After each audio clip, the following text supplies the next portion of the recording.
Hi, welcome everybody to another episode of Fantasy and Reality, where we're conjuring up compassion. I am Shannon Malone-deBenedictis. I am a documentary filmmaker, workshop facilitator, and public speaker, and I talk about body image and acceptance in the workplace. And here, my co-host. I'm Elara Dunn, author of the Magic Locker series, a fantasy series that gives people who are bullied magic powers to defend themselves and gives them a place where they can be heroes. I'm also the illustrator of the books, and I am a disability rights advocate. Fantastic. So that's superheroes and advocacy and all those things. I think is a good thing to talk about our topic today. Start to talk our topic today. Um, and everybody, there's going to be word salads in this. Just bear with it. It makes us charming. So we're talking about finding your strengths. You know, what are the strengths that we have overtly and implicitly that we have explicitly and implicitly. And I think this is important for us to talk about because both Alora and I, you know, we are in the fifth decade of our lives. We've been through a lot. We've seen a lot. We're not so jaded that we're like, you know, old woman yelling at cloud. But we're also kind of experienced. What was that? For yourself. Well, no, I yell at them. Don't get me wrong, but you know, I also go, wait a minute, why am I yelling at the cloud? Hold on a second. I like to think that we're still malleable. I think that's it. We're not completely we're not like set. We're still malleable. And I think discovering your strengths is something that is sometimes takes time and takes hindsight. It's So ongoing. it's Absolutely. on, it's ongoing. So, and this is important to me because one of the, I teach a class on Udemy and give workshops called Sell Yourself Like a TV Show. And it was born out of, I've been in the TV business for 25 years. I've sold documentary and series ideas to most of the networks that are out there, the big entities that are out there. Um, and so I've had to find and what are those key selling points for those shows. But before that, in my 20s, I was a talent agent for advertising marketing professionals. So I advocated for other people. And what I've seen is that a lot of people, myself included, have difficulty identifying what we're really good at, what our strengths are. And we're particularly focused on titles and we're particularly focused on maybe roles, but not necessarily the tasks or the soft skills or the things that are in there. And so I work in my class to teach people to identify the strengths that they have by using a TV show as a way to break it down and then turning that camera metaphorically on themselves. So, Alara, tell me about your thoughts on this subject. Well, my mom often said, you never know what life is preparing you for. And it's so true. Case in point, I actually volunteered with the Make-A-Wish Foundation for 5 years before my children were born. Oh, wow. You Yeah. never know what life is preparing you for. Yeah. And it's Yeah. it's interesting because when I was in the hospital with them, Mm-hmm. the thoughts of all these kids went through my head. They were smiling in these photos. Mm-hmm. And that really helped get me through. Mm-hmm. Um, but also, I'm an employer and I've been an employee as well. And Mm-hmm. like so often, as you said, it's filling out a resume or talking about yourself. You could say, well, I was just a clerk at a small store, I don't have any experience doing XYZ. It's, well, what did you do as a clerk there? If Mm-hmm. you're in a small store, like, were there times maybe you were left alone and you had to make the decisions in the store? Because a small store often won't have a manager, and you Mm-hmm. have to make that decision. Do I need to call the manager? Can I make a decision here? So that's got to have really strong decision making skills. Um, often I'll see like skills, organization. What does that mean? It's just like the Mm-hmm. title. They're taught to put skills on a resume, but when I ask about it, they can't really talk about it. So really think, what did I do? It does not matter what the job was. What did I do there? What did this get me ready for. Absolutely anything that you've done, you can find, okay, you were good at this, you were not so good at this, and just think about it. I think also when you recognize that is that it allows you to succeed in ways because you get to step back too. And that sounded really confusing. So let me explain. Is as I've grown through television, I started as an editor and I worked my way up, and slowly I've become a showrunner and executive producer. During that time, I recognized what I'm good at, what I'm really good at, and what I'm not good at.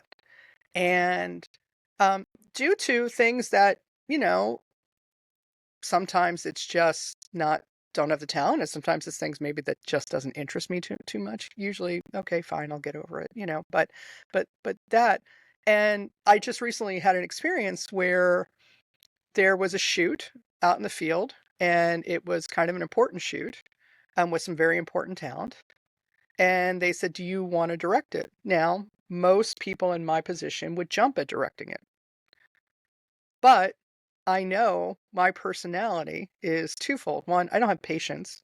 Um, uh, I've joked about undiagnosed ADHD because people of our generation weren't really diagnosed with ADHD and whatnot.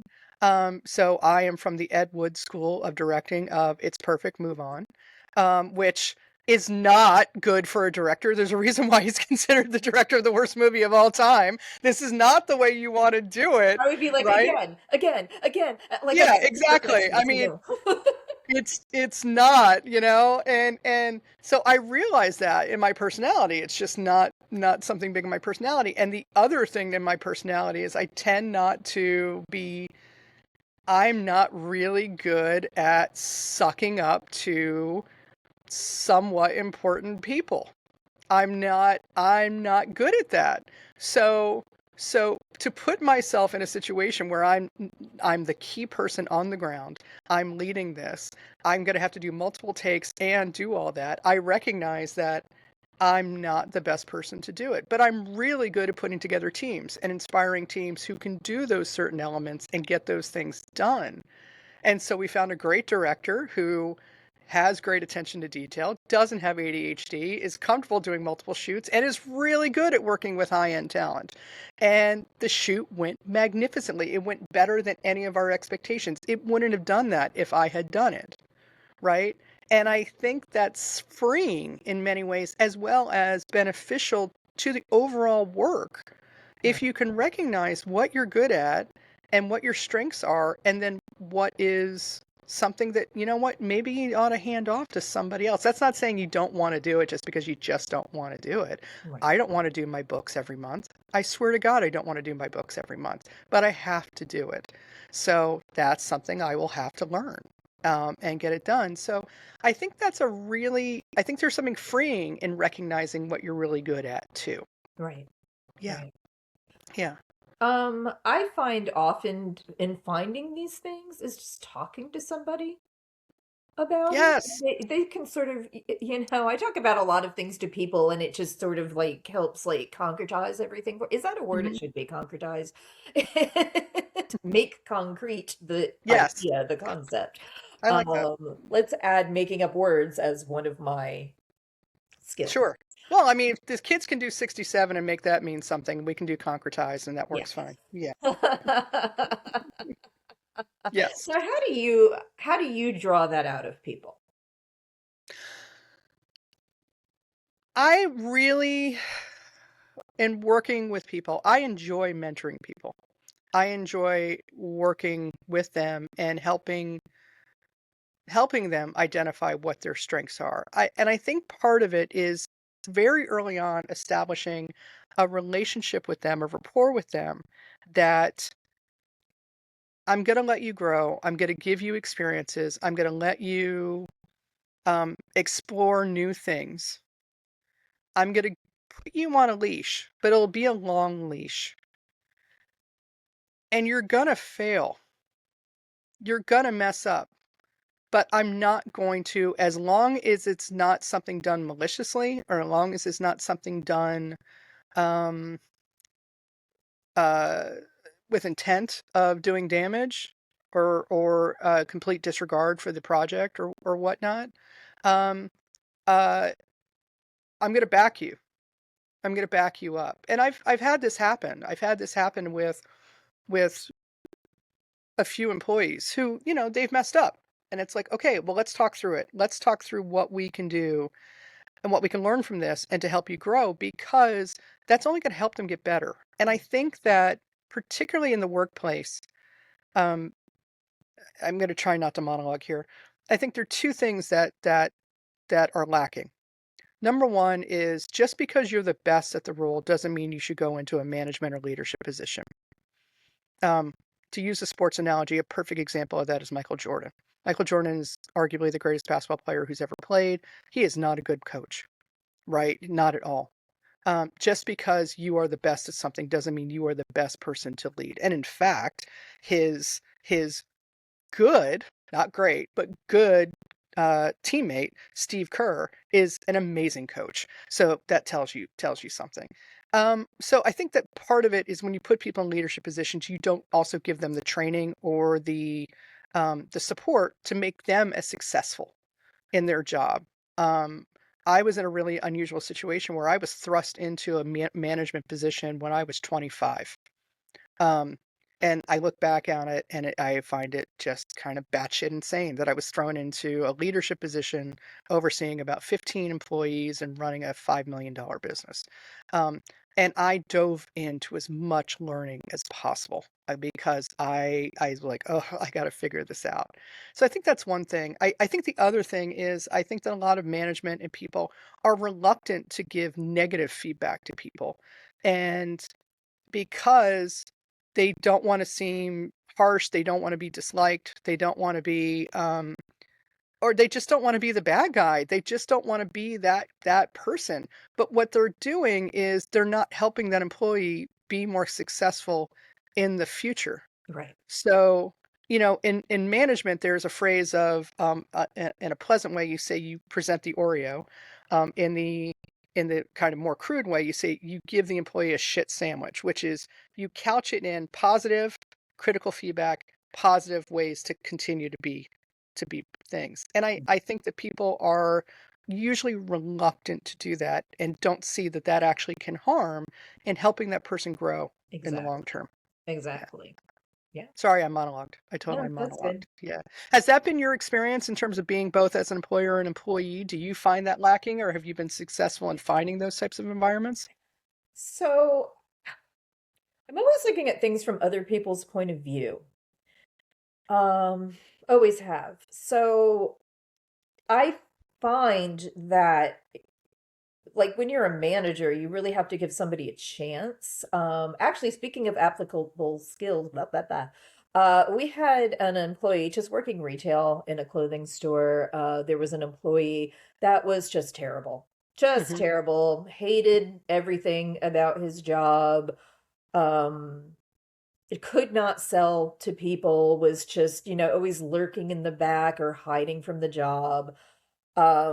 So one day it was just me and him, and I was frustrated. So I'm like, just go reorganize these polos in the back, right? Mhm. Turns out he was really good at stock. He ended up reorganizing them so well and Yeah. so out of the box of what we had been doing in the pat. He organized them instead of by style, by size. Brilliant. Somebody asked, you have this and this size, you're not going through an entire stack, Yeah. which is what we were doing. So he did a better job at it. He had pride in what he was doing.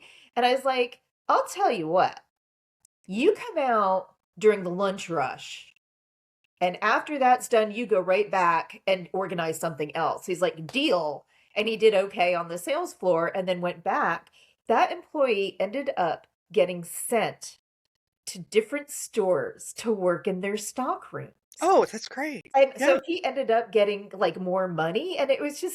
He was like the worst employee. And as soon like we gave him something that he didn't even know Mhm. he was good at. and Yeah. he enjoyed doing. And it's just, again, you never know. And that is exactly the perfect applicable skill, Hmm. is that he made a decision. He made a good decision. He made everything easier. He organized, and that's when you just put organize, that tells me nothing. If you tell me how you organized, or think about it yourself, if you need an Yeah. applicable skill for yourself. Well, how did I organize? Well, how did I do this? And how did this better what the job that I was working for? Yeah, I think and that is something that you mentioned earlier about if you don't see this, if you have difficulty seeing this in yourself, I highly always encourage people, ask your coworkers, ask your colleagues, what are my strengths? If you had to come to me to solve a problem in your business, what would you come to me for? Or tell me something that you think I'm really, really good at. And so it's not you staring into a mirror, it's someone giving you that feedback to maybe go back and look at things. Yeah, that's exactly why I wanted to do this Yeah, episode, because yeah.